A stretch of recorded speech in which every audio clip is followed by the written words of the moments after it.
Dean voice, இது மன்னரைக்கான தேடல்.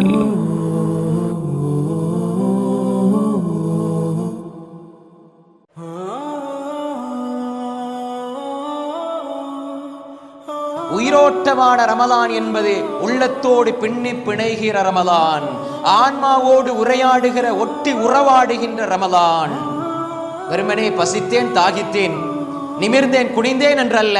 இது ஒவ்வொன்றுக்கும் பின்னாலும் என்னை இயக்குகிற ஒரு இயந்திரமாக, ஒரு சக்தியாக அல்லாஹ்வை பற்றி உள்ள அந்த இறை உணர்வு, அல்லாஹ்வின் அன்பு இருக்க வேண்டும். ஏன் நிமிருகிறேன், ஏன் பசிக்கிறேன், ஏன் தாகித்திருக்கிறேன், ஏன் நான் சுயூஜ் செய்கிறேன், ஏன் எல்லா நிலைகளிலும் கஷ்டத்தை சகித்துக் கொள்கிறேன், பொறுத்துக் கொள்கிறேன் என்றால் அல்லாஹ் ரப்புல் ஆலமீன் இந்த ரமலானின் மூலமாக எதிர்பார்க்கிற அத்தக்வா என்ற இறை உணர்வை நான் அடைந்து கொள்ள வேண்டும். இறை அச்சம் அல்ல தக்வா என்பது, இறை அச்சம் அல்ல. அல்லாஹுவை நினைத்து அவன் மீது அன்பு கொண்டு வணக்கம் செய்வதுதான் தக்வாவை தவிர அல்லாஹுவை ஏன் பயப்பட வேண்டும்? அல்லாஹ்வுடைய தண்டனையை அஞ்சுங்கள். அல்லாஹ் இரக்கமுடையவன். பிஸ்மில்லாஹிர் ரஹ்மானிர் ரஹீம். குர்ஆனை பிரட்டி ஓதுங்க. பிஸ்மில்லா, அல்லாஹ்வுடைய பெயரை கொண்டு ஓதுங்கள். அர் ரஹ்மான், அளவற்ற அருளாளன் அவன், அன்பாளன் அவன், தண்டிப்பவன் என்று அறிமுகப்படுத்தவில்லை அவன். ரஹீம், அவன் நிகரில்லாத அன்புடையவன்.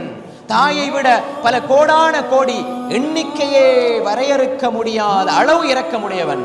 தாயை விட அன்பாளன் அவன். குர்ஆனை பற்றி, மனிதர்களை பற்றி பேச முன்னால அல்லாஹ் அவன் அன்பாளன் என்று அடையாளப்படுத்துகிறான்.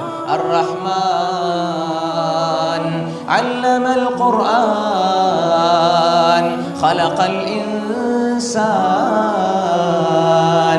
அல்லமஹுல் பயான். அர் ரஹ்மான், அவன் அளவற்ற அருளாளன், நிகரற்ற அன்புடையோன், மிக இரக்கமுடையவன். அதுக்கு பிறகு அல்லாஹ் சொல்ல, அந்த அன்பால தான் அல்லமல் குர்ஆன், குர்ஆனை உங்களுக்கு கற்றுத்தருகிறான். அதுக்கு பிறகுதான் மனிதனை படைச்சதை பத்தியே பேசுறான். மனிதனை படைத்ததை பற்றி பேசுவதற்கு முன்னால் தனது அன்பை அல்லாஹ் சொல்லுகிறான் என்றால் எவ்வளவு பெரிய அன்பாளன் அல்லாஹ். خلقல் இன்சான், அவன் மனிதனை படைத்தான்.